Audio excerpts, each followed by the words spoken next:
비행사들이 그 공군, 특별히 공군 전투를 진행하는 비행사들이 무엇을 의지해서 이 바다와 하늘을 구분한지 아십니까? 네? 네, 우리 장로님 얘기했죠. 계기판을 보고 합니다.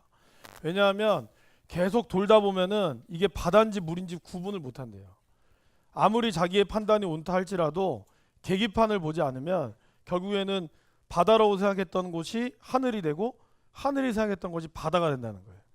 저와 여러분들, 특별히 여기 계신 분들은 다 저보다 연배도 높으시고 인생의 경험이 많으신 분이라고 생각합니다. 신앙적 경험도 많으시고 그 모든 것들이 제일 중요하죠. 왜냐하면 신앙에서 경험이 없다는 것은 참으로 안타까운 일입니다. 그것이 뭐 하나님을 직접 체험하는 어떤 뭐 방언을 받았다거나 아니면은 어려운 일 속에서 하나님의 음성을 들었다거나 아니 뭐 그런 건 아니라 할지라도 하나님이 내가 살아계심을 내가 경험한 건 굉장히 중요합니다. 그러나 경험이 절대치 될 수는 없어요.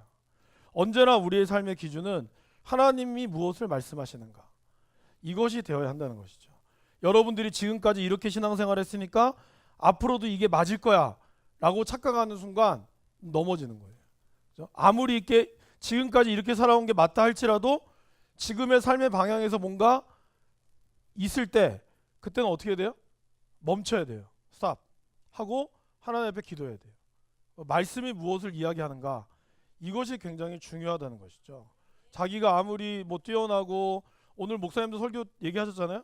우리의 인생이 아무리 대단한 것 같아도 저와 여러분들이 코만 막고 5분만 있으면 우리 죽어요. 교수라고 해서 더 오래 살거나 돈이 많다고 해서 그 사람이 아무리 건강하다고 해서 그 사람이 더 오래 살 수 있는 게 아닙니다. 하나님이 한번 입김 한번 불면 날아가 버리는 게 우리 인생이고, 이렇게 과학이 출중하고 지진에 대비해서 일본이 엄청나게 많은 건물을 지었다고 해도 원전 터지니까 보세요. 다 끝장나는 거예요. 어느 누구도 인생 앞에 자기 자신을 자신할 수 없다는 것입니다. 그렇기 때문에 저와 여러분들의 삶도 마찬가지입니다. 우리가 말씀을 공부하는 가장 중요한 이유도 뭘까요? Why? 이유가 뭘까요?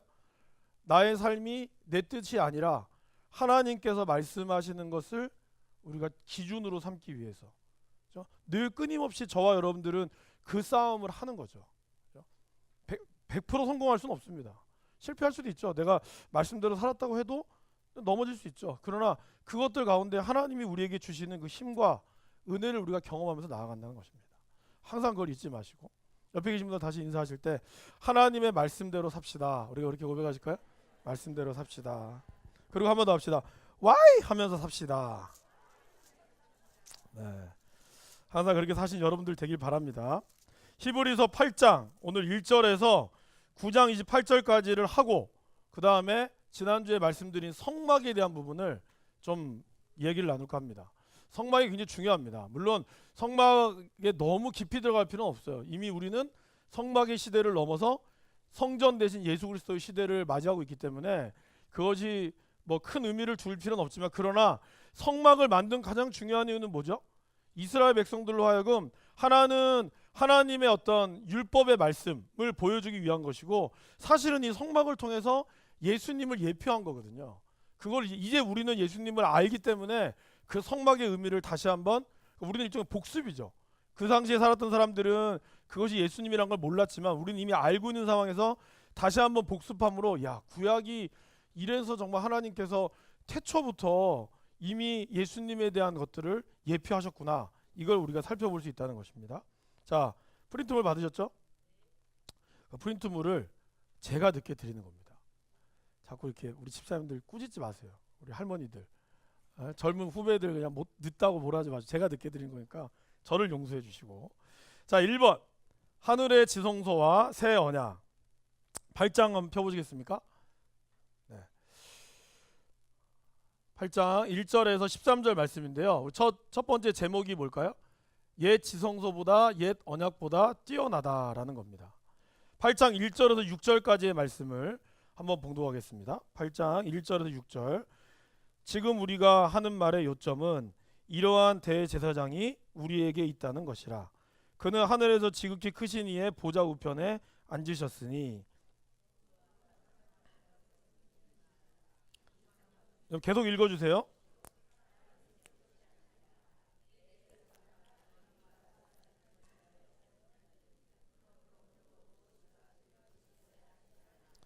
예수께서 만일 땅에 계셨더라면 제사장이 되지 아니하셨을 것이니 이는 율법을 따라 예물을 드리는 제사장이 있음이라.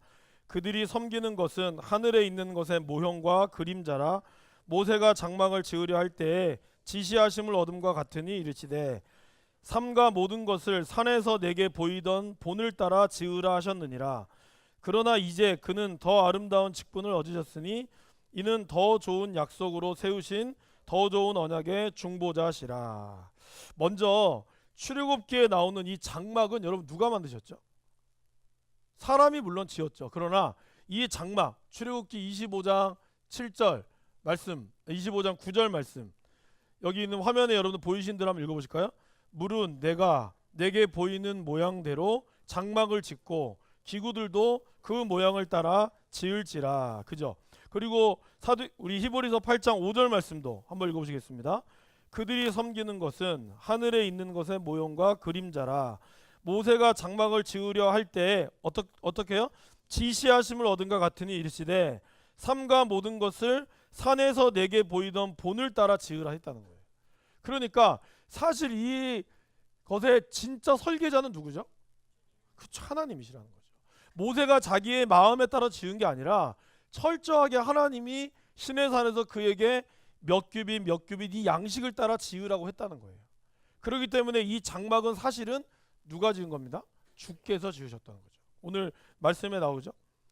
그러면 땅에 있는, 근데 결국에는 우리 5절에 읽었지만 땅에 있는 지성소는 하늘에 있는 것에 무엇이라고 되어 있습니까?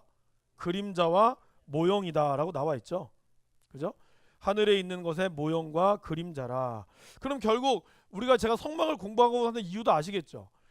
그 그림자는 100% 완전하지 않지만 그 그림자를 통해서 우리가 예수님의 모습을 볼 수 있다는 거예요. 모형이라는 말은 뭘까요? 일종의 우리로 치면, 지금으로 치면 뭘까요? 모델하우스라는 거예요. 모델하우스가 집은 아니죠. 그러나 이러한 모양대로 이러한 모델하우스를 보면서 이 모양이 이렇구나. 그럼 우리가 이 집에 들어가 살겠습니다라고. 모델하우스는 견본이잖아요. 견본주택이라고 그러죠, 요즘에는. 그런 것처럼 성막이라는 것은 예수님의 그림자요 견본주택이라는 것을 보여주고 있다는 것이죠. 그래서 우리가 레위기의 예배라고 하는 것을 공부할 필요가 있다라고 얘기하고 있습니다. 자, 이제 예수님께서는 이러한 어떤 역할들을 감당하면서 결국 옛 언약이 사라지고 새 언약이 되면서 새 언약이 어떠한 직분을 맡으셨습니까? 6절에 보시면 더 아름다운 직분을 얻으셨으니 이것은 더 좋은 언약의 뭐예요? 중보자라는 것이죠. 그러니까 예수님의 역할은 중보자적인 역할을 한다는 겁니다. 자, 그러면 우리 다 같이 한번 볼까요? 하나, 둘, 셋. 그렇죠. 네. 왼쪽 여기 되게 반응이 좋으시네요. 네. 네. 밥을 많이 먹고 오셨는 거예요. 감사합니다. 자, 다 같이 해보겠습니다. 하나, 둘, 셋. 그렇죠. 여러분 보세요. 이 옛 언약을 사람이 만든 게 아니에요. 그죠? 하나님이 만드셨다면 우리 그런 의문을 품을 수 있잖아요. 아니, 하나님이 언약을 만들었는데 왜 굳이 why 옛 언약이 필요할까? 새 언약이 왜 필요할까? 그죠? 그러니까 옛 언약 자체가 완벽하지 않았겠느냐? 하나님이 만드셨으니까. 그런데 지금 굳이 옛 언약이 폐해지고 새 언약을 하는 이유가 뭘까? 이거를 우리가 이제 살펴봐야 한다는 것이죠. 먼저 7절 말씀 한번 읽어보시겠습니다. 8장 7절이요. 저 첫 언약이 무음하였더라면 둘째 것을 요구한 일이 없었을 것이려. 다시 화면 좀 비춰주실까요? 그렇다면 왜 새 언약이 필요할까? 먼저 7절에 뭐라고 나와있죠? 첫 언약이 어떻게 해요? 네, 흠이 있었기 때문이라는 거예요. 또 하나 9절 말씀 읽어보시겠습니다. 또 주께서 이르시기를 이 언약은 내가 그들의 열조의 손을 잡고 애굽 땅에서 인도하여 내던 날에 그들과 맺은 언약과 같지 아니하도다. 그들은 내 언약 안에 머물러 있지 아니하므로 내가 그들을 돌보지 아니하느니라. 두 번째 이유는 뭘까요? 백성들이 언약을 지키지 않았다는 거예요. 그죠? 여러분 9절 보셨잖아요. 맺은 언약과 같지 않도다. 그러니까 이 애굽 땅에서 인도하던 내과 같지 않고 그들은 내 언약에 머물러 있지 않았다는 거예요. 그러니까 어떻게 보면 이 언약 자체의 문제라기보다는요, 언약을 이루는 사람들이 문제였다는 거죠. 그죠? 지금 우리나라의 법들도 나름대로는 뭐 여러 가지로 굉장히 법이 좋아졌죠. 그럼에도 불구하고 왜 문제가 생깁니까? 법을 집행하는 사람들이 문제라는 거죠. 하나님이 말씀하신 언약, 여러분 하나님이 말씀하신 언약 중에 좋은 언약이 많이 있죠. 특별히 신년이나 이런 어떤 것들은 굉장히 좋은데 그것을 사람들이 지킵니까? 안 지킵니다. 원래 노예로 있던 사람이 7년째가 되면 돌아가야 되거든요. 49년째가 되면 돌아가고 땅도 쉬어야 되고, 그런데 이익을 내기 위해서 사람들이 쉬지 않아요. 그리고 노예를 해방시키지 않아요. 그러니까 사람들이 자기의 이익이 들어가는 순간 어떤 거는 지키고 어떤 건 지키지 않으면서 결국에는 하나님의 언약이 무색해버리고 말았다는 거죠. 두 번째 문제는 백성들이 언약을 지키지 않았기 때문이라는 겁니다. 세 번째는 여기 나오죠. 사실 세 번째 언약, 그러니까 새 언약에 대한 것들은 어떠한 특징도 이따가 얘기하겠지만 새 언약이 가지고 있는 특징, 10절 말씀 한번 읽어보실까요? 또 주께서 이르시되, 8장 10절입니다. 또 주께서 이르시되 그날 후에 내가 이스라엘 집과 맺을 언약은 이것이니 내 법을 그들의 생각에 두고 그들의 마음에 이것을 기록하리라. 나는 그들에게 하나님이 되고 그들은 내게 백성이 되리라. 그러니까 이 언약은 옛 언약이 내적인 능력을 백성에게 주지 않았다는 거죠. 어떻게 보면 이게 연관되는 건데, 백성들 스스로가 그들이 하나님의 언약을 지키지 않음으로 인해서 이 언약은 일종의 종이 쪼가리밖에 되지 않았다는 거예요. 그런데 예수님이 주시는 이제 새 언약의 특징은 뭐죠?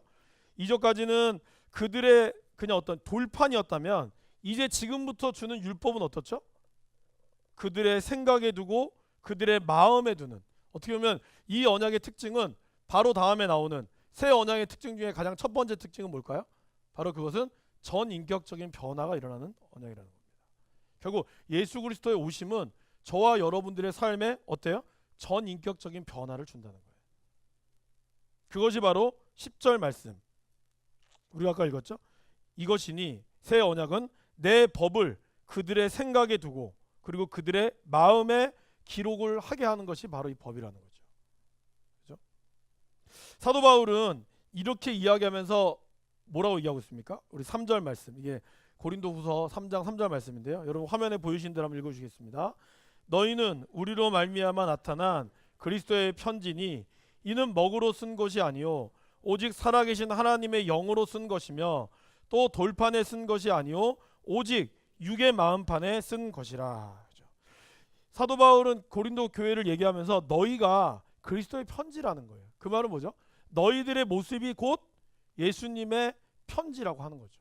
여러분들의 삶의 모습이 하나님의 뜻대로 산다면 그거를 통해서 사람들은 그거를 통해서 예수님을 알게 된다는 거예요.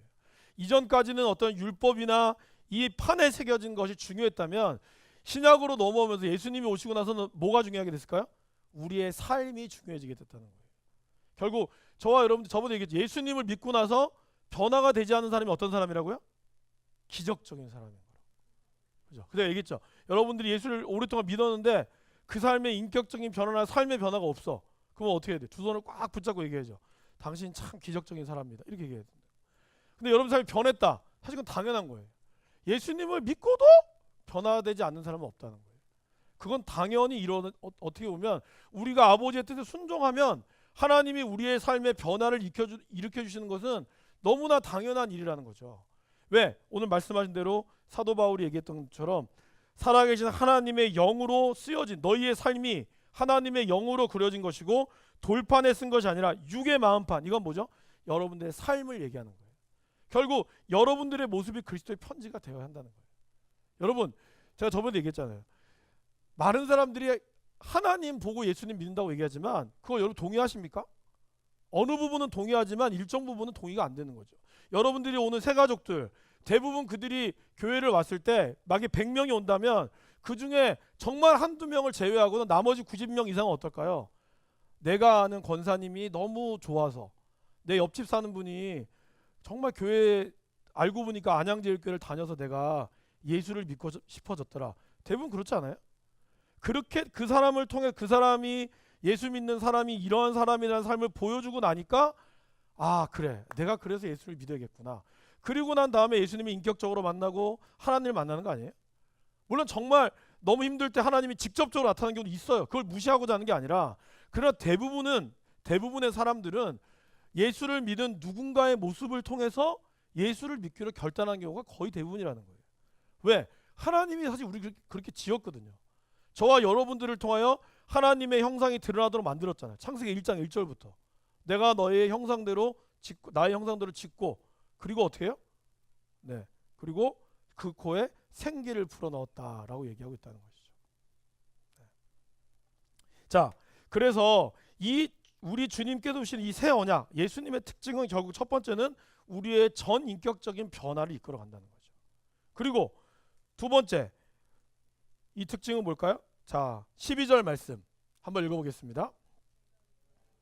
그들의 불의를, 그렇죠. 바로 이 새 언약의 두 번째 특징은 불의와 죄의 문제를 다 해결해 준다는 것이죠. 물론 옛 언약도 그 언약을 지키면은 해결해 주죠. 그죠? 아시죠? 그러나 그거의 어떤 유효 기간은 언제라고 그랬습니까? 1년. 1년이었어요. 매일매일 제사를 드려야 됐고 그것이 1년이었다는 거죠. 그러나 예수님이 오심으로 말미암아 우리의 어떤 근본적인 죄의 문제는 해결이 됐다는 거죠. 그렇죠? 다음 세 번째, 모두 다 하나님을 알게 된다는 겁니다. 자, 여러분 이건 어디냐? 11절 말씀 11절 말씀 읽어보겠습니다.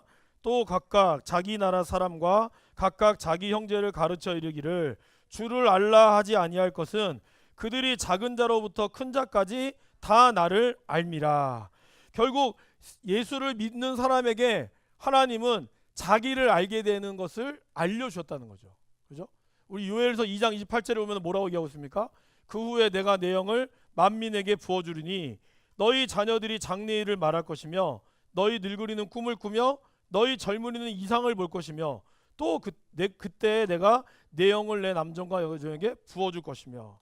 그러니까 성령이 우리에게 임함으로 인해 우리는 주님을 알게 되는, 누구든지 상관없이 알게 되었다는 거죠. 이 말이 교육이 필요 없다는 말이 아닙니다. 그러나 근본적으로 주님을 알게 하는 은혜들을 주님을 알면서 알게 된다는 거죠. 새 언약은 그런 특징이 있다는 거죠. 근데 여러분 보세요. 그러니까 구약 마틴 루터가 결국에는 마틴 루터가 살아 있을 때 그가 종교개혁을 하면서 가장 먼저 했던 게 뭘까요? 99개조 방방문을 95개조 방방문을 내고 난 다음에 그가 가장 먼저 착수했던 건 뭐였을까요? 독일어 성경을 번역하는 거였어요. 그 당시는 사람들이 이 사제들이 설교를 하면 뭘로 했을까요? 헬라어로 했어요. 헬라어로. 그러니까 뭔 소리인지 모르잖아요. 몰라도 상관없어요. 그것을 통해서 그들의 권위가 드러나는 게 중요했어요. 그러니까 사제는 하나님과 동격으로 친 거죠. 함부로 할 수 없는 존재였고, 그리고 그들은 헬라어 자기네들만 가지고 있는 성경으로 인하여 모든 백성들은 성경을 읽을 수 있는 그러한 권리가 없었어요. 그거를 마틴 루터는 깨버린 거죠. 어떻게 성경이 너희들만의 독점물이냐? 그럴 수 없다. 성경은 모든 사람에게 읽혀져야 된다. 그래서 그것이 저와 여러분들이 다 아는 유명한 만인 제사장설이죠. 그거에 대해서 사실 칼빈파와 루터파는 약간 다릅니다. 저희는 칼빈의 주의를 따르기 때문에 마틴 루터가 이야기하는 만인 제사설이 약간 다를 수 있어요. 그러나 중요한 핵심은 바로 그겁니다. 모두 다 예수를 믿는 사람이면 어느 누구나 구원함을 받을 수 있다. 그리고 예수님을 믿고 말씀을 읽으면서 누구나 예수님을 아바 아버지, 하나님을 아바 아버지라 부를 수 있는 것은 그것이 어떤 사제만이 아니라 누구나에게 하나님은 주신다라고 약속했다는 것이죠. 근데 오늘 그것이 히브리서 8장에도 나와 있었다는 것이죠. 이렇게 한 이유도 나와 있겠죠. 마틴 루터뿐만 아니라 이 시대도 어땠을까요? 특별 계시 전수자가 있었어요. 그리고 대제사장만 아는 특권 의식이 가득했었다는 거죠. 제가 저번에도 한번 말씀드렸지만 그 이만희가 아니군요. 저기 만민중앙교회 거기에도 이재롱 목사 밑에 2명의 여자 기도하는 사람이 있다 그러죠. 그 사람이 기도를 해서 여러분들에게 말씀을 준다 그러잖아요. 이렇게 받는데요. 어떤 사람이 받느냐? 헌금 많이 내는 사람. 여기 내주면 헌금 많이 내셨습니까? 아무도 못 받습니다, 여러분. 나중에 그분이 그 얘기 하더라. 자기 이단에서 빠져나온 분이. 그러니까 이러한 말도 되지 않는 얼토당토 않은, 물론 누군가를 위해서 중보기도를 간절히 하면 하나님이 그 사람에게 저 사람을 위해서 기도하라고 하면서 줄 때도 있죠. 그거 자체를 부인할 수는 없어요.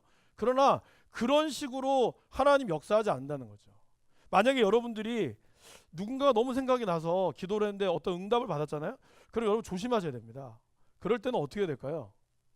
가서 얘기해 줘야 될까요? 얘기해 주기 전에 하나님 그 사람이 그거를 깨달을 수 있도록 은혜를 달라고 기도하는 게 더 지혜롭습니다. 내가 뭐 이런 아주 조심스럽게 접근하는 그런 부분도 지혜를 달라고 기도하는 게 중요합니다. 그냥 무조건 내가 기도해 보니까 저 사람이랑 결혼하면 안 돼, 이렇게 하면 안 된다는 거예요. 굉장히 교만한 겁니다. 하나님의 뜻이 만약에 나에게만 이루어진다? 쉽지 않습니다, 여러분. 민감한 부분이긴 하지만 그러니까 지혜가 필요한 거죠. 그죠? 하나님이 우리에게 주셨던 이 지혜를 따라서 우리가 그 사람도 깨달을 수 있게 해주시고 그런 상황들을 같이 교제하는 가운데 하나님께서 그 사람이 하나님의 음성을 들을 수 있도록 깨달을 수 있도록 우리가 간절히 기도하는 게 언제나 필요하다는 겁니다. 왜? Why? 이유가 뭘까요? 하나님의 영도 있지만 귀신의 영도 있기 때문이에요. 여러분 귀신의 영이 없다고 믿으십니까? 있어요. 네. 그러니까 우리는 그걸 분간할 수 있는 게 필요한 거거든요. C.S. 루이스라고 하는 유명한 학자가 이런 얘기를 했습니다. 지금 현대인들에게 위험한 건 뭐냐? 첫 번째 부류의 사람. 귀신이 아예 없다. 귀신이 어디 있어? 이 과학의 시대에. 이런 사람이 위험하다는 거예요. 또 어떤 사람이 위험할까요? 귀신은 존재해. 귀신은 존재하기 때문에 너무너무 무서워. 이런 사람을 조심해야 한다는 거예요. 그러니까 귀신의 존재를 아예 안 믿는 사람이거나 귀신의 존재를 지나치게 신뢰하는 사람. 이런 사람이 위험하다는 사람이라는 거예요. 우리는 귀신의 존재를 믿습니다. 그죠?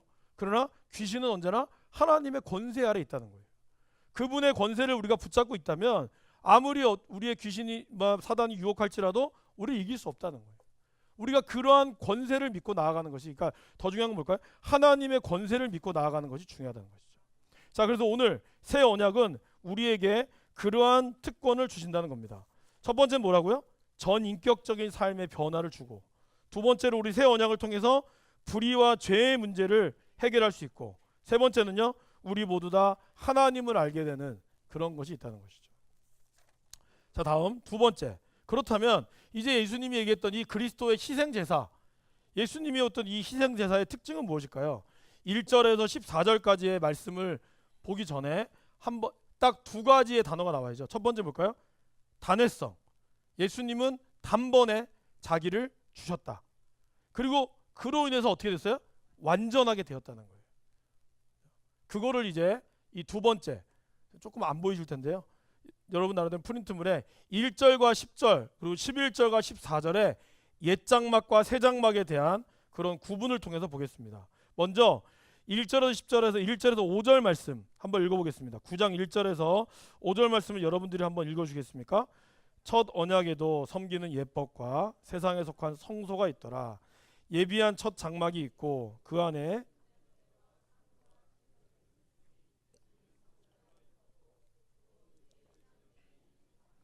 지성소라 일컫나니 금향로와 사면을 금으로 싼 언약궤가 있고 그 안에 만나를 담은 금항아리와 아론의 쌍난 지팡이와 언약의 돌판들이 있고 그 위에 속죄소를 덮는 영광의 그룹들이 있으니 이것들에 관하여는 이제 낱낱이 말할 수 없노라. 이게 무슨 장막이죠?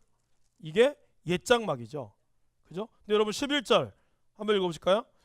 그리스도께서는 장래 좋은 일의 대제사장으로 오사 손으로 짓지 아니한 것 곧 이 창조에 속하지 아니한 더 크고 온전한 장막으로 말미암아. 이건 뭐예요? 새 장막이죠. 그러니까 1절에서 5절까지는 옛 장막에 대한 내용들을 쭉 얘기했죠. 이걸 이따가 한번 성막에 대해서 공부할 때 하겠습니다. 두 번째 11절은 새 장막에 대해서 이야기하고 있죠. 그러면 이 옛 장막에는 누가 있었을까요? 7절에 보시면 오직 둘째 장막은 대제사장이 홀로 1년에 한 번씩 들어가되 자기와 백성의 허물을 위하여 드리는 피 없이는 아니하니. 그러니까 옛 장막에는 누가 들어가요? 대제사장이 들어간다는 거죠. 그런데 지금 11절에는 이제 누가 들어갑니까? 그리스도는 장래의 좋은 일에 대제사장으로 오셨다는 거죠. 여기서 우리가 주목해야 될 거는 7절에 나오는 이 대제사장은 뭘까요? 복수예요. 왜 그럴까요? 지난번 기억나시죠? 죽잖아요. 대제사장은 평생 직이지만 죽으면 끝이에요. 그렇기 때문에 계속 바뀐다고 그랬죠. 그런데 예수님은 한 번에 오신 영원한 대제사장이기 때문에 한 분이시라는 거죠. 다른 거예요. 그 다음에 이들은 그러면 얼마나 들어가느냐? 6절 읽어보겠습니다. 이 모든 것을 이같이 예비하였으니 제사장들이 항상 첫 장막에 들어가 섬기는 예식을 하고, 그러니까 매일매일 들어가는 게 있다는 거. 어디예요? 첫 장막 어디예요? 성소. 성소와 지성소가 구분되잖아요. 이 지성소는 1년에 한 번 들어가지만 성소는 매일 드리는 상번제를 드리잖아요. 매일매일 번제. 그래서 제사장의 역할이 뭐죠? 불을 꺼트리면 안 되죠. 기억나세요? 제사장 역할 불을 꺼트리면 안 돼요. 불은 뭐예요? 하나님의 임재. 그리고 요한계시록 보면 뭐예요, 여러분? 성도들의 기도가 하늘로 올라간다 그러죠. 향연. 그게 바로 기도예요. 그 결국 구약에 나타나는 이 불을 꺼트리지 않는다는 건 뭐예요? 하나님의 임재의 상징이며 성도의 기도의 상징이라는 거예요. 이걸 요한계시록에도 그렇게 풀었다는 거예요. 이해가 되시죠? 그래서 사무엘상에 보면은 사무엘 시대 때 뭐라고 표현하고 있습니까? 한번 보실까요? 사무엘상 한번 여러분 열어보시겠습니다. 사무엘상 몇 장을 보시냐면요. 사무엘상 3장. 사무엘상 3장 찾으신 분은 저하고 같이 읽어보겠습니다. 사무엘상 3장 2절 1절부터 3절까지 읽을게요. 아이 사무엘이 엘리 앞에서 여호와를 섬길 때에는 여호와의 말씀이 희귀하여 이상이 흔히 보이지 않았더라. 엘리의 눈이 점점 어두워서 가서 잘 보지 못하는 그때에 그가 자기 초소에 누웠고 하나님의 등불은 아직 꺼지지 아니하였으며 사무엘은 하나님의 궤에 있는 여호와의 전 안에 누웠더니. 그죠? 보세요. 여호와의 말씀이 희귀해서 이상이 나타나지 않았는데 뭐가 안 꺼졌어요? 등불이 꺼지지 않았다는 거예요. 그건 뭘 상징해요? 하나님의 임재는 있었다는 거예요. 이게 그걸 상징하고 있다는 거죠. 그렇죠? 그래서 제사장은 매일 성소에 들어가서 매일매일 들어갔죠. 그러나 1년에 한 번 들어가는 건 지성소에 들어가는. 그렇죠? 그러면 제사를 드릴 때 중요한 게 뭐였습니까? 7절 보실까요? 7절 다시 히브리로 넘어오셔서 죄송합니다. 히브리 넘어오시면 7절에 보시면 이 제사에 필요한 건 뭘까요? 읽어보겠습니다. 오직 둘째 장막은 대제사장이 홀로 1년에 한 번 들어가되 자기와 백성의 허물을 위하여 드리는 뭐 없이는 피 없이는 없다는 거예요.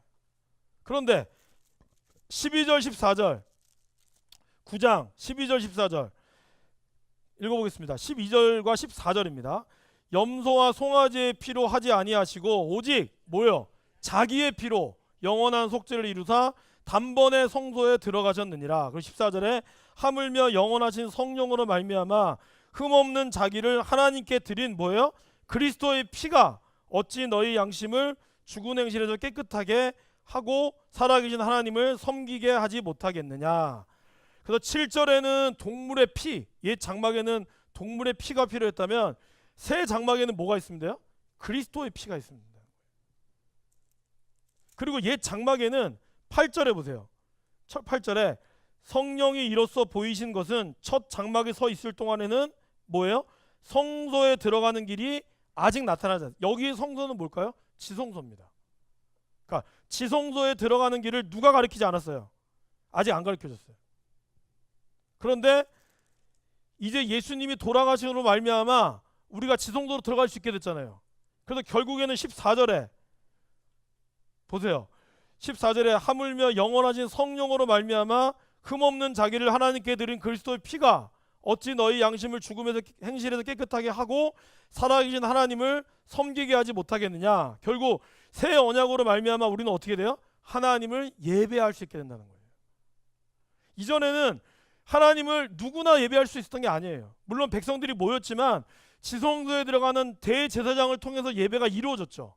그런데 지성소가 찢어지고 난 이후에 지성소와 성소에 있는 휘장이 찢어지고 난 이후에 예수님의 피로 인해서 그때부터는 우리 모두 다가 하나님을 예배할 수 있게 된다는 거예요.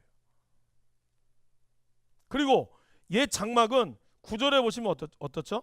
이 장막은 현재까지의 비운이 이에 따라 드리는 예물과 제사는 섬기는 자를 어떻게 해요? 그 양심상 온전할 수 없게 했다는 거예요. 아무리 제물을 드려도 양심상 계속 양심이 찔리는 건 어쩔 수 없다는 거예요. 그러나 14절 읽어보실까요? 계속 읽었죠. 너희 양심을 죽은 행실에서 깨끗하게 하셨다는 거죠. 그러니까 예수 그리스도의 피는 하나님을 예배하게 하고 어떻게 돼요? 양심을 정결케 하는 특징이 있다는 거죠. 이것이 새 언약과 옛 언약의 차이점이라고 히브리서 기자는 우리에게 알려주고 있다는 겁니다. 그러니까 저와 여러분들이 예수 그리스도의 피를 의지해서 나아가야 한다면 계속해서 반복해서 저지른 죄가 물론 있죠. 그러나 그것 때문에 자꾸 여러분들의 어떤 심령을 사단은 계속 연약하게 만든다는 거예요. 너 어떻게 예수 믿는 사람이 똑같은 죄를 계속 저지르냐고. 네가 그래서 교회 다니는 사람 할 수 있냐고. 그럼 어떻게 해야 돼요? 어쩌라고? 난 연약한데. 나갈 필요가 있다는 거죠. 물론 하나님 앞에 엎드려 회개해야죠. 또 하나님 또 넘어졌지만 그러나 그리스도의 피로 내가 이기게 될 줄 믿습니다. 그것이 하나님과 나 사이의 어떤 근본적인 관계가 깨어지지 않는다는 확신에 늘 우리 가운데 있어야 한다는 거예요. 그러니까 늘 우리는 그것 가운데 있는 사단은 어떻게 해요? 사단은 계속적으로 우리의 과거의 문제를 들먹거리기 시작한다는 거예요. 들먹거리고 저와 여러분들의 어떤 과거로 인해서 오늘 하나님께서 일을 하시는 것들을 자꾸 발목 잡는다는 거예요.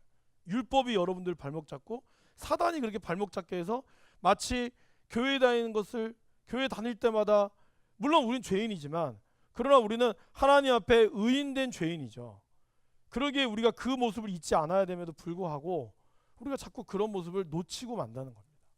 사도 바울은 계속 이 히브리서 기자는 계속 이거를 우리에게 이야기하고 있다는 것입니다. 자, 이제 9장 15절에서 28절 말씀. 희생제사와 죽음. 예수님은 새 언약의 뭐가 되셨죠? 네, 여러분 다 아시죠? 그렇죠. 중보자가 되셨습니다. 자, 그렇다면 이제 이 중보자가 됨으로 얻는 축복이 뭘까? 우리 이걸 좀 더 자세하게 보겠습니다. 첫 번째, 읽어보실까요? 죄에 대한 대속. 그죠? 15절 말씀. 9장 15절 말씀 읽어보겠습니다. 이로 말미암아 그는 새 언약의 중보자시니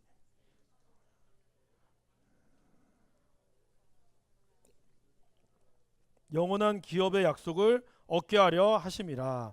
예수님께서 새 언약의 중보자가 되심으로 인해서 죄에 대해서 우리는 속함을 얻게 된다는 거죠. 그래서 첫 언약 때 받은 죄를 우리는 속량하게 된 거죠. 이것이 뭐라고요? 근본적으로 하나님과 우리 사이의 관계, 아바 아버지라고 부를 수 있는 특권을 우리가 얻었다는 거죠. 그러니까 지금 우리가 저지르는 죄에 대해서의 회개는 뭘까요? 근본적인 죄에 대한 문제가 아니라는 거죠. 그렇죠?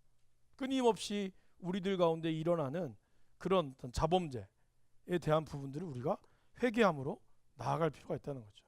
그러니까 구원파가 이야기하는 한 번 구원 받았으면 그 사람은 더 이상 저에 대해 회개할 필요가 없다.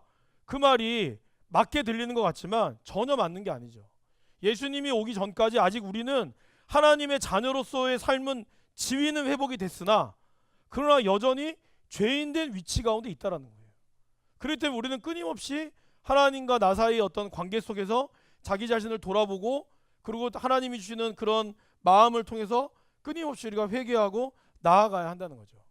근데 그거는 근본적으로 아버지와 자식이 아닌 것에 대한 것이 아니라 아들로서 아버지의 뜻대로 잘 하지 못하는 것에 대한 그런 안타까움과 그러한 연약함에 대한 회개가 돼야 되는 거지. 그거 한번 죄 저지를 때마다 내가 구원을 받았니 못 받았니 그런 문제들로 우리가 이야기하면 안 된다는 겁니다. 근데 사단은 계속 그 문제를 건드리는 거죠. 계속해서. 그러니까 그거에 대해서 저와 여러분들이 분명하게 서 있어야 돼요. 그것이 서 있고 안 서 있고에 따라 사실 우리의 삶의 태도가 달라지는 겁니다, 여러분. 네, 달라지는 거예요. 그 삶의 태도를 우리가 분명히 해야 되는 거죠. 저와 여러분들이 뭐 부하게 살든 아니면 사업에 실패했든 아니면 여러분의 삶이 뭐 일주일 동안 하나님 말씀을 안 읽었다고 해서 여러분들이 하나님의 자녀가 아닙니까? 물론 우리가 그것을 미안한 마음이 있어야겠죠. 좀 잘못했죠. 하나님 말씀을 왜 교제하지 않았을까? 그러나 그것이 저와 여러분들의 관계를 해칠 수 있냐고요. 여기 계신 분들 중에 아버님, 어머니 많이 살아계신 분도 계시죠? 그럼 여러분들 매일 전화 잘 하시죠? 안 하실 수도 있잖아요. 그럼 여러분들 일주일 동안 너무 바빠서 못했어요. 그러면 그거 갖고 여러분의 아버님이 여러분들에게 전화하고 야 이 자식아 넌 내 자식도 아니다 전화도 안 하냐? 이렇게 안 하시잖아요. 물론 화가 날 때도 있겠죠. 서운할 수도 있겠죠. 그러나 그것이 근본적으로 너와 나 사이의 관계를 끊자라고 할 수가 있냐고요. 마찬가지로 우리가 하나님과의 이제 하나님이 나를 위해 돌아가신 그 모든 사건들이 있다면 우리는 그것들을 놓칠 수가 없는 거죠. 그러나 이런 건 있습니다, 여러분. 저 이제 목회자로서 목회자 경험을 이야기를 하면 보통 이제 주일날 예배를 한 주 빠질 수도 있죠. 그러나 2주 이상 빠지거나 3주 빠지면은 이 사람은 뭔가 문제가 있어요. 그러면 대부분 전화를 하면은 정말 몸이 아파서 못 왔다거나 아니면 개인적으로 갑자기 뭐 어려움이 생겼다거나 이렇게 해서 안 오는 경우가 있다는 거예요.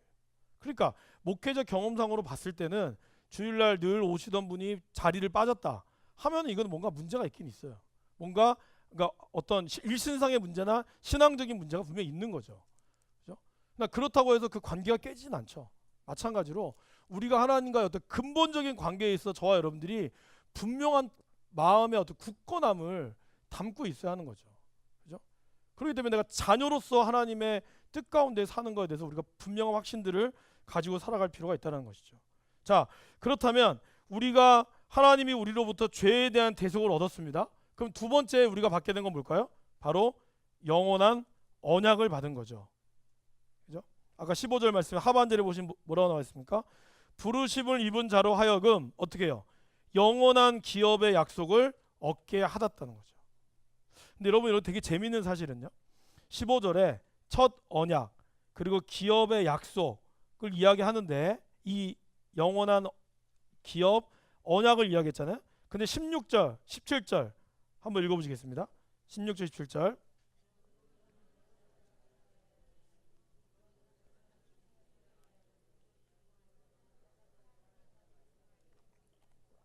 그렇죠, 여러분. 유언이라고 하는 것은 죽을 때 죽음을 앞에 두고 얘기하는 거잖아요. 그러면 이 유언장은 내가 죽고 나서야 효력이 있는 거죠. 그렇기 때문에 이 누가복음 15장에 나오는 둘째 아들이 싸가지가 없는 거예요. 아버지의 유산을 달라고 한 거잖아요. 그 말은 뭐예요? 빨리 죽으라 이 뜻이거든. 그런데 죄송합니다. 다시 원점으로 돌아가서. 근데 이 유언이라는 이 헬라어 단어가 제가 처음 얘기할 때 기억나십니까? 이 성경은 굉장히 헬라어적으로 뛰어난 책이라고. 그죠? 네. 굉장히 논리적인 책입니다. 그리고 이 책에는 헬라어를 굉장히 잘 구사한 사람이 쓴 겁니다. 오늘 우리가 여기에 읽은 단어는 잘 모르겠지만 유언이라고 하는 헬라어 단어가 원래 디아데케라는 뜻이에요. 그런데 언약이라고 하는 헬라어 단어의 뜻도 디아데케예요. 그러니까 이 저자는 예수님의 언약을 이야기하면서 예수님의 유언을 같이 얘기한 거예요. 그러면 그 말은 뭘까요? 곧 예수님의 언약은 어떻게 해야 완성된다고요? 예수님이 죽어야지 완성된다.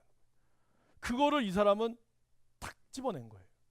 그러면서 22절 읽어보실까요? 율법을 따라 거의 모든 물건이 피로써 정결하게 되나니 피 흘림이 없이는 사함이 없다 이거예요. 근데 뭐 그러니까 유언 자체의 어떤 뜻보다는 결국 유언을 통해서 이야기하고 싶은 게 뭐였을까요? 예수님의 죽음 그리고 그리스도의 피 이거를 탁 집어낸 거죠. 저희 남자들끼리 싸울 때 어떨 때 싸움이 끝날까요? 코피 터지면. 피 터지면 끝나는 겁니다. 그죠? 그만큼 피가 중요한 거거든요. 예수님이 죽으심으로 말미암아 모든 죄와 사망 권세를 물리쳤다. 근데 그것이 단순히 신약에서만 끝나는 것이 아니라 어떻게 해요? 구약에서도 아까 얘기했잖아요. 염소와 송아지의 피를 뿌리고 그것으로 하여금 정결하게 했다 그랬거든요. 그렇기 때문에 이 피라는 단어를 이 히브리서 기자는 아주 절묘하게 유언이라는 단어와 같이 동일하게 쓰므로 유언과 언약을 일치했다는 거예요. 예수님의 언약은 곧 예수님의 죽음으로 완성된다. 이걸 얘기하겠다는 거죠. 자, 그럼 이제 그리스도의 죽음으로 얻게 되는 유익은 무엇일까요? 거의 이제 동일한 얘기죠. 여러분 사람이라면 누구나 거쳐야 할 것이 무엇입니까? 9장 27절 한번 읽어보실까요? 한 번 죽는 것은 사람에게 정해진 것이요 그 후에는 뭐가 있어요? 심판이 있죠. 그러니까 사람이라면 누구나 거쳐야 될 것은 죽음이고 그리고 심판이 있게 되는데 예수님의 죽음으로 우리가 얻게 되는 것은 무엇입니까? 집사님 성막 준비해 주세요.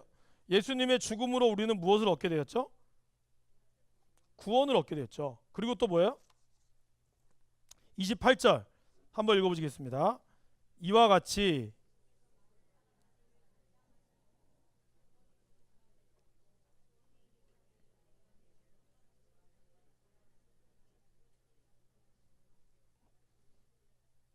그렇죠. 네. 여러분 여기 보시면 구원에 이르게 하기 위해서 주님이 죽으셨고, 그리고 이제 죄와 상관없이, 이 말은 뭘까요? 예수님이 다시 오셨을 때는 안 믿는 사람에겐 심판이지만 저와 여러분들에게는 뭐죠? 이건 뭐예요? 여러분 예수님의 재림이 저와 여러분들에게는 어떤 의미입니까? 그죠? 구원이잖아요. 완전한 구원이잖아요. 안 믿는 사람에게는 주님의 다시 오시면 심판이죠. 왜? 그때 가서 믿으면 어떻게 됩니까? 안 돼요. 그러니까 지금은 우리가 흔히 많이 들어보죠. 복음의 시대죠. 어느 누구나 믿을 수 있지만 노아의 방주문이 닫히면 그 방주의 문이 입구를 찾을 수 없듯이 주님이 이 땅에 내려오시고 난 이후에는 그때 내가 아이고 진짜 있었네, 나 믿겠습니다, 이게 늦다는 거예요. 이미 그때는 심판이 들어가는데, 지금 여기 이 히브리서 기자는 히브리 교회 안에 쓴 거잖아요. 그 말은 뭐예요? 예수님을 믿는, 하나님을 믿는 우리에게 쓰여진 누구에게는 이게 뭐예요? 자기를 바라는 자에게 두 번째 나타나신다. 그 말은 뭐죠? 하나님이 우리에게 구원하시기 위해서 나타나신다는 거죠. 그렇기 때문에 저와 여러분들이 요한계시록의 마지막 저자는 뭘 얘기하고 있습니까? 마라나타, 아멘 주여 어서 오시옵소서. 그 얘기를 왜 할까요?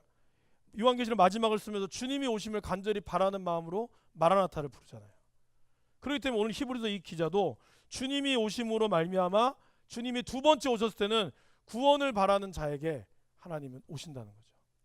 자, 그리고 예수님의 죽음으로 말미암아 우리가 또 하나 얻게 된 건 뭘까요? 그것은 바로 주님 앞에 담대히 들어갈 수 있게 되는 것을 우리가 이야기하는 거죠. 그죠? 이걸 이제 성소를 통해서, 성막을 통해서 보도록 하겠습니다. 자, 성막 받으셨죠? 프린트물. 네. 여기 그림을 보시면 이게 제일 왼쪽에, 네, 제일 왼쪽에 있는 것이 법궤입니다. 여러분 이거 보시면 이게 아시겠지만 여기 이렇게 이게 성막이죠. 자, 여러분 여기 특징, 문이 몇 개죠? 문이 몇 개입니까? 하나입니다. 하나. 그죠? 보세요. 여기 보시면 여러분들 뭐 민수기나 읽어보시면 아시겠지만 여기 동서남북, 북남 동서로 돼 있는데, 여기 지금 여기에 세 지파, 여기에 세 지파, 여기에 세 지파, 여기에 세 지파예요. 그죠? 그러면 상식적으로 봤을 때는 이 지파들마다 들어올 수 있도록 문을 만들어 놓으면 좋잖아요. 그런데 하나님은 문을 여기 어디요? 동쪽에만 문을 만들려고 했다는 거예요. 자, 하나, 둘, 셋. 왜 그랬을까요? 구원으로 가는 문은 하나밖에 없다는 걸 말씀해 주기 위해서예요. 그래서 얘기했죠, 여러분. 성막이 왜 중요하냐? 물론 저와 여러분들처럼 예수님에 대한 확신한 믿음 있는 사람은 사실 성막을 몰라도 되지만, 구약을 통해서 우리가 알 수 있는 성막은 이미 하나님은 그때부터 성막을 통해서 얘기해 줬다는 거예요. 이 출입문이 하나인 이유, 바로 구원은 한 길밖에 없다는 거예요. 왜 사람들은 이렇게 편하게 만들면 되잖아요. 그럼에도 불구하고 이렇게 만든 이유는 바로 거기에 있었다는 겁니다. 그걸 여러분들이 잘 이해하시고, 여기서는 제가 단위를 보통 이제 규빗으로 나오잖아요, 성경에. 근데 규빗이라고 하는 것이 원래 어떤 거죠? 팔꿈치부터 손까지거든요. 그러니까 이게 사람마다 달라요. 어떤 분들은 더 긴 사람도 있고 짧은 사람도 있고. 그래서 통칭적으로 한 규빗을 50cm로 보겠습니다. 그리고 좀 이해하도록 할게요. 먼저 성막의 총 넓이는 어떻게 될까요? 378평. 네, 적으세요. 그냥 들으셔도 되고 안 적으셔도 됩니다, 사실은. 그 다음에 성막의 기둥은 몇 개일까요? 60개입니다. 동과 서에 10개, 남과 북에 20개. 뭐 그렇게 중요하진 않습니다. 왜냐하면 이것도 다 의미가 있거든요. 그런데 그 의미를 지금 제가 중요하게 생각하는 것만 의미를 말씀을 드리고, 나중에 여러분들이 아마 하반기에 레위기를 성경 공부할 겁니다. 책별 성경에 레위기가 들어가는 걸로 알고 있는데, 그때 레위기를 할 때 레위기 담당하는 목사님한테 물어보세요. 기둥이 무슨 뜻이냐고. 자, 성막 기둥의 재료는 뭘까요? 27장 10절에 보면 기둥의 재료는 은으로 한다. 받침은 노수로 하고 은으로 합니다. 성막 울타리의 높이는요? 5규빗. 5규빗은 얼마입니까, 여러분? 250cm. 그러니까 2m 50. 보일까요, 안 보일까요? 바깥에서 안 보이죠. 그죠? 그래서 밖에서 안을 볼 수도 없고 안에서도 밖을 볼 수가 없어요. 성막의 특징입니다. 그러니까 구원은 밖에서 볼 수 있는 게 아니에요. 자, 그럼 울타리가 뜻하는 바가 뭘까? 그죠? 울타리가 뜻하는 바가 뭘까요? 왜 하나님이 이 울타리를 만들었을까요? Why? 이거 볼까요? 안 만들어도 될 텐데. 이 울타리는요, 구별입니다. 구별. 믿는 사람과 안 믿는 사람, 삶에 대한 구별을 짓는 거예요. 이 구별을 그냥 어설프게 넘어올 수 없도록 만드신 거죠. 2m 오시면 물론 뭐 담 넘고 하겠다고 하겠지만, 그러나 보통 사람이면 넘기가 쉽지 않죠. 이런 구별을 통해서 우리의 삶의 신앙이, 너희의 신앙이 이 성전 안에 있는 신앙이냐 아니면 바깥에 있는 신앙이냐 라는 것을 구분하고 있다는 것이죠. 근데 이 구별은 단순히 뭐에 대한 구별도 돼야 될까요? 날에 대한 구별, 돈에 대한 구별, 물건도 구별해야 되고요, 시간을 구별해야 한다는 것이죠. 여러분, 왜 하나님이 남자와 여자를 구별했을까요? 우리가 요즘에 남녀 평등을 얘기를 많이 하는데, 저는 기본적으로 남성 우월주의자는 아닙니다. 그러나 하나님이 남자와 여자를 구별해서 만들었다는 것을 우리는 생각해 봐야 한다는 거예요. 여자분들은 이제 물론 아이 낳는 게 너무 힘드시죠. 남자도 나봐라 이렇게 얘기하는데 다 하나님의 뜻이 있는 거예요. 가서 물어보세요, 하나님한테. 중요한 것은 날의 구별이 필요한 거죠. 여러분 보세요. 이제 여기서 또 야간에서 일하시는 분들에게 죄송하지만, 여러분들도 아시겠지만 12시 전에 자는 것과 12시 이후에 자는 게 몸이 틀리죠. 그러니까 하나님이 왜 낮과 밤을 구별했을까? 똑같은 24시간인데 그거에 대한 구별에도 다 의미가 있다는 겁니다. 그렇기 때문에 우리가 우리의 이 땅을 살아갔을 때 모든 것이 평등해야 된다. 평등해야 되는 게 맞지만, 평등이 차별과 구별이 차별과 오해되어서는 안 된다는 거죠. 하나님은 언제나 나를 구별해서, 그 다음에 쉬는 날을 구별했고 일할 수 있는 날을 구별해서 하나님을 만드셨다는 거죠. 참고로 여러분, 요한복음 2장이 맞습니까? 가나안 혼인잔치 무슨 요일날 결혼했을까요? 무슨 요일날 결혼했을까요? 너무 생뚱맞죠? 무슨 요일날 결혼했을까요? 토요일날? 토요일날 왜 결혼하십니까?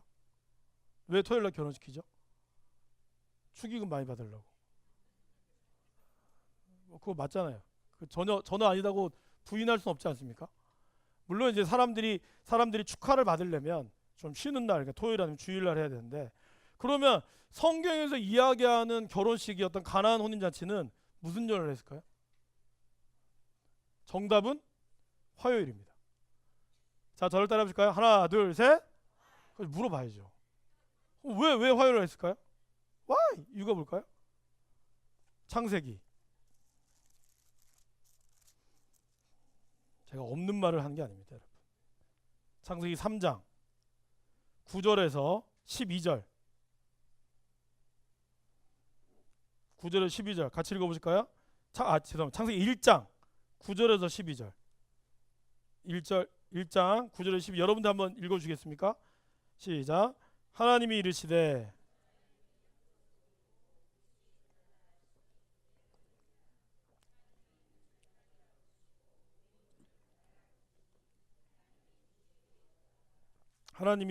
땅은 풀과 씨 맺는 채소와 각기 종류대로 씨 가진 열매 맺는 나무를 내라 하시니 그대로 되어 땅이 풀과 각기 종류대로 씨 맺는 채소와 각기 종류대로 씨 가진 열매 맺는 나무를 내니 하나님이 보시기에 좋았더라. 좋았더라가 몇 번 나오죠? 2번 나오죠. 좋았더라가 한 번 나오거든요. 2번 나온 날은 셋째 날이에요. 주일, 월요일, 화요일, 셋째 날. 좋았더라 2번 나오죠. 그래서 결혼식 화요일 하는 거예요. 네, 농담이 아닙니다. 그만큼 히브리인들은 성경을 따랐다는 거예요. 왜 그들이 화요일 날 했느냐? 하나님이 보시기에 가장 좋았더라는 날이 화요일 날이었고, 셋째 날이었거든. 근데 그들에게 안식일은 토요일이잖아요. 그러니까 주일, 월요일, 화요일 날 그들은 결혼식했다는 거예요. 의미가 있죠. 네. 뭐 이것이 율법적이다 얘기할 수도 있지만, 그만큼 그들이 가지고 있는 성경을 이용해서 성경대로 했다는 거죠. 참고로 제 친구가 화요일 날 결혼식한 친구가 있었어요. 세문안 교회에서 결혼했는데 화요일 날 결혼하더라고요. 무슨 생각으로 했는지 모르겠어요. 지금 생각해보면 그 목사님, 이수영 목사님께서 그걸 알고 하신 건지는 모르겠지만, 자, 참고로 알아두시고 나중에 여러분들 좀 이렇게 좀 배웠던 자랑도 좀 하셔야 되잖아요. 한번 물어보세요. 그렇게 무슨 일을 했는지 알아? 이게 물어보세요. 성막의 문은 몇 개라고요? 다시 돌아와서 한 개. 그 다음에요. 이게 이제 여러분 아시다시피 뭐 대충 모형이지만 여러분 이거 보이세요? 네, 지성소에 나오는 연기죠. 네, 근데 이게 전설에 따르면 이 연기는요 비가 오고 바람이 불어도 언제나 일직선으로 올라갔답니다. 네, 저 흔들리지 않았대요. 왜? 여러분 저 불이 어디서부터 나온 거죠? 아세요? 불은 사람이 만든 게 아니죠. 저 불은 하나님이 내려주신 거예요. 사람이 이 제사를 다 드리려고 준비했을 때 그 불이 하늘에서 내려왔고, 그럼 인간은 어떻게 해야 돼요? 그 불을 꺼트리지 않는 역할을 하는 거예요. 그러니까 그 말은 뭘까요? 우리가 구원을 받고 싶다고 해서 구원을 받을 수 있을까요? 아니죠. 구원은 하나님의 선물이죠.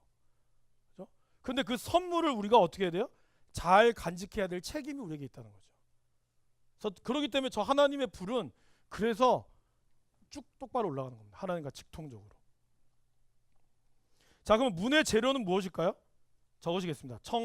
다 적혀 있죠. 청색, 자색, 홍색, 흰색. 여기 보시면 화면을 너무 빨리 바꿔주세요. 이거 보이시죠, 여러분? 네, 이게 재밌는 사실은요.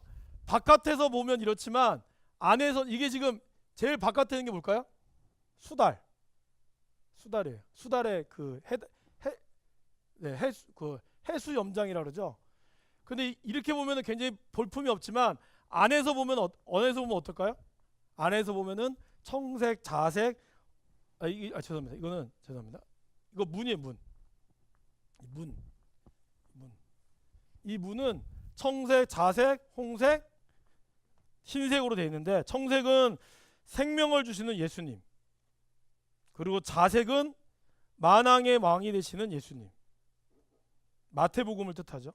홍색은 피의 색깔, 흰색은 순결을 상징합니다. 여러분이 이 정도 알고 계시면 돼요. 문의 규모는 이 규모 있죠. 이 문의 규모는 20규빗. 뭘까요? 10m. 그러니까 굉장히 넓은 문입니다. 그러면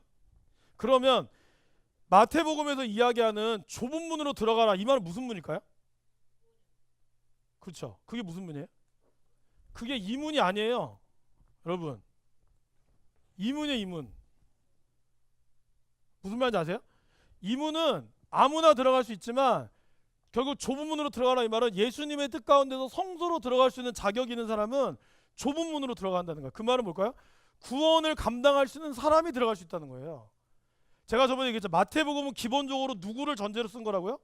하나님을 믿는 유대인을 전제로 쓴 거라고. 그러니까 그들에게 있어서 구원의 문제가 아니라 뭐가 문제예요? 하나님 뜻대로 사느냐 살지 않느냐의 문제. 물론 그것이 근본적으로 구원의 문제겠지만 하나님 뜻대로 살기 위해서는 그들이 어디로 들어가야 돼요? 좁은 문으로 들어간다는 거예요. 저와 여러분들도 얘기하는 이 문이 아니라 저 문으로 들어가려면 우리가 주의 뜻 가운데 순종하는 것이 중요하다는 것이죠. 근데 지금 여기 제가 여러분들에게 내는 첫 번째 문은 바로 큰 문이지만 양의 문이 되기도 하고, 그리고 사실 우리가 이 문으로, 여러분, 양이 이 문으로 들어갔을 때는 어떻게 될까요? 죽어요. 그죠? 이 문은 생사의 문인 거예요. 다른 말로 얘기하면 저와 여러분들이 구원받은 자로서 들어가는 삶을 살기 시작하는 순간부터 이때는 우리는 예수를 위하여 사느냐 죽느냐의 문제에 걸려 있다는 거예요. 그러니까 누구나 들어올 수 있고 하나님을 믿으면 들어올 수 있는 문이지만 우리가 이 문을 들어갔을 때, 구원의 문에 들어갔을 때는, 그리고 우리가 주님의 뜻대로 살기를 원한다면 그때부터는 어떻게 될까요? 저 문은 생사의 문이 되는 거예요. 양이 한번 들어가면 살아남을 수 없듯이. 여기서 참고로 재미있는 사실은 여러분, 이 의라고 하는 단어 있죠? 의. 이 의 아시죠? 오를 의가, 우리가 의인이랄 때 이 단어 쓰잖아요. 근데 재미있는 사실은 양에 나는 손이 창에 찔렸다는 뜻이에요. 그러니까 의롭다 하는 이 글자 안에 예수님의 양이 찔리는 것을 얘기하고 있어요. 재밌지 않습니까, 여러분? 제가 여기는 없지만 여러분 집에 가서 배선자를 찾아보시면 배선자에는 뭐가 있을까요? 입구가 있고 8팔이 있어요. 노아의 방주에 몇 명이 들어갔죠? 8명이 들어갔죠.